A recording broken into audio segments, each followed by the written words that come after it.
தனித்தனியா கோயில் குளம் அலைவதும் எதுக்கு அம்மாவின் பாதத்தில் கற்பூரம் கொளுத்து ஆனந்த கண்ணீரில் அபிஷேகம் நடத்து காட்டு வீரங்கெல்லாம் கொடுத்தா தாம் மதிப்பு பணக்காவி தூரவி எல்லாம் விழிஞ்சா தாம் மதிப்பு பணம் கொஞ்சம் இருந்தாலும் கொடுத்தா தாம் மதிப்பு நீ மகன் என்றால் உன் தாயை மதிச்சா தாம் மதிப்பு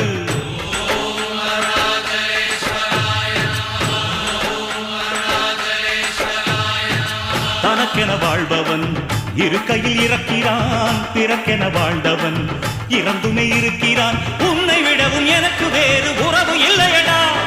என்னை என்றும் வாழ வைக்கும் தெய்வம் தெய்வம் நீயடா அதாண்டா இதாண்டா அருணாச்சலம்